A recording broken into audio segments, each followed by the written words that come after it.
Nous avons vu dans la vidéo précédente les principes de construction des scores. Nous allons construire les scores un peu plus loin, dans les chapitres à venir. Au préalable, dans les vidéos qui viennent, nous allons nous intéresser plus précisément à la façon dont on mesure la performance des modèles, c'est-à-dire comment nous évaluons la capacité d'un score à discriminer les bons emprunteurs des mauvais. Introduisons pour cela un certain nombre de notations. Tout d'abord, celle de la fonction de répartition d'une variable aléatoire, g, qui est une fonction croissante de moins l'infini à plus l'infini. La fonction prend toutes les valeurs intermédiaires entre 0 et 1. Pour une fonction de distribution g, eh bien, la fonction g-1 désigne son inverse, ou sa fonction quantile. Vous connaissez la densité de la loi normale standard, espérance 0 et variance 1, qui est donnée par la courbe de Gauss, et la fonction de répartition de la loi normale. C'est la fonction grand N de x qui est égale à l'intégrale de moins l'infini à x de petit n de u du, où petit n de u est la fonction de densité de la loi normale centrée réduite. Nous introduisons également un couple de variables aléatoires. Tout d'abord, S, la valeur du score. C'est une variable continue dans le cadre d'un modèle de score et elle est discrète si elle correspond à un rating puisqu'elle ne prend qu'un nombre fini de valeurs. Par convention, les valeurs faibles de S correspondent à une mauvaise qualité de crédit et que nous appellerons B pour bad. Les valeurs élevées du score correspondent à une bonne qualité de crédit de l'emprunteur que nous classerons dans la catégorie G comme good. La variable Z désigne l'état de l'emprunteur à la fin de la phase d'observation. Z égale 0 signifie que l'emprunteur reste solvable et est en survie. La valeur Z égale à 1 signifie que l'emprunteur est en défaut de crédit. Donc le défaut est l'événement Z égale à 1. La survie est l'événement Z égale à 0. Enfin, la distribution marginale de la variable de Bernoulli Z est caractérisée par le paramètre P, qui est la probabilité de défaut, c'est-à-dire la probabilité que Z soit égal à 1. Nous introduisons également les fonctions de distribution conditionnelle du score, c'est-à-dire fnd de S, qui est la probabilité que le score soit inférieur à une certaine valeur S, sachant la survie, et fd de S, qui est la probabilité que le score soit inférieur à une valeur S, sachant le défaut. Nous notons donc S indice ND et S indice D, des variables aléatoires ayant des fonctions de distribution respectivement f de ND et f de D. Ces variables représentent le score conditionnel au défaut et à la survie respectivement. Nous avons représenté les densités de ces deux variables aléatoires. Les densités, rappelons-le, eh bien, sont les dérivées des fonctions de répartition, sur le graphe ci-dessous. En vert, la fonction de densité du score sachant survie, donc la dérivée de fnd. En rouge, la fonction de densité du score sachant défaut, c'est-à-dire la dérivée de fd de s. Néanmoins, vous observez que ces deux fonctions ont été pondérées.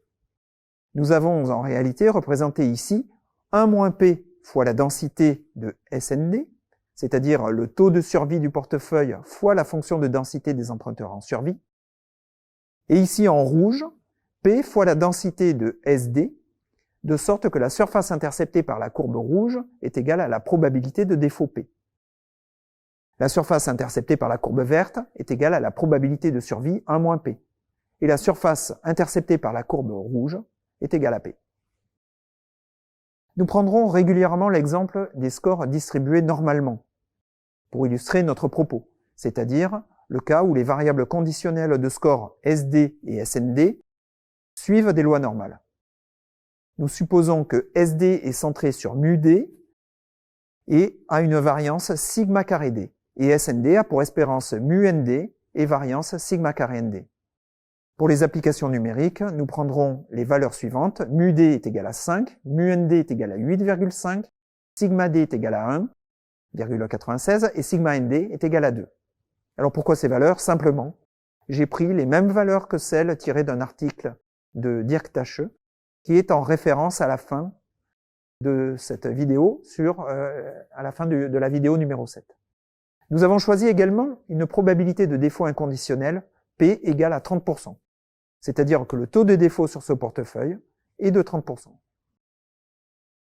À nouveau, nous représentons les deux courbes fonction de densité des scores conditionnels SD et SND sur ce graphique en rouge pour SD et en vert pour SND. Comme auparavant, chacune est pondérée du taux de défaut et du taux de survie, respectivement P et 1 - P. La somme de ces deux courbes nous donne la courbe en bleu, qui est la fonction de distribution inconditionnelle du score sur l'ensemble du portefeuille, et que nous notons f de S. À noter que la fonction de répartition f de S est la somme des deux fonctions de répartition gaussienne. Elle-même n'est pas gaussienne. Rappelons que la somme de deux variables gaussiennes est une gaussienne, mais la somme des fonctions de répartition des fonctions de densité gaussienne n'est, quant à elle, pas gaussienne. Cela se voit sur le caractère asymétrique de la courbe bleue, qui a une asymétrie sur la gauche ici. Il ne s'agit donc pas d'une distribution gaussienne. Par le théorème de Bayes, nous calculons la probabilité de défaut sachant le score. C'est la probabilité que la variable z prenne la valeur 1 en fonction du score. Par le théorème de Bayes, je rappelle, c'est égal à la probabilité que z soit égal à 1, c'est-à-dire petit p fois la probabilité du score sachant z, divisé par la probabilité du score. Ainsi, la probabilité de défaut sachant le score s'exprime assez simplement comme un ratio à 3 termes. Au numérateur, la probabilité que z soit égal à 1, ici petit p, multiplié par la densité de probabilité que le score est une certaine valeur S, sachant le défaut. Au dénominateur, par la densité de probabilité totale du score, c'est-à-dire P fois petit fd de S, plus 1 - P fois petit fnd de S. Ici, les fonctions fd et fnd indiquent les densités des scores conditionnels à d et nd respectivement. Nous représentons graphiquement cette fonction. Lorsque S tend vers moins l'infini, eh bien cela signifie que le score correspond à des emprunteurs très risqués. C'est-à-dire que la densité de probabilité conditionnelle, petit f de nd, de S, est proche de 0. Ainsi, le ratio tend vers 1 puisque les termes dominants au numérateur et au dénominateur sont égaux. Inversement, lorsque le score devient très grand, les probabilités conditionnelles du score sachant défaut tend vers 0. C'est-à-dire que le numérateur tend vers 0 et le dénominateur est dominé par le terme de survie, de sorte que la probabilité de défaut sachant le score tend vers 0 lorsque le score tend vers l'infini. Alors, résumons-nous. Si les distributions conditionnelles à des scores pour les emprunteurs en défaut et en survie sont identiques, alors cela signifie que le modèle de score est aléatoire. Il est impossible de discriminer les emprunteurs qui vont faire défaut des emprunteurs qui vont rester en survie.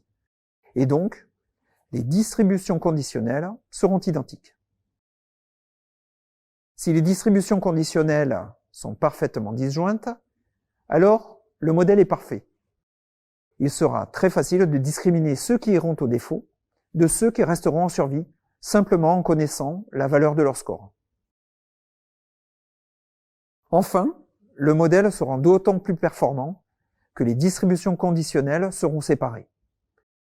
Donc, l'objectif dans le développement des modèles de score, c'est de faire en sorte que les distributions conditionnelles soient suffisamment séparées pour pouvoir discriminer les bons des mauvais.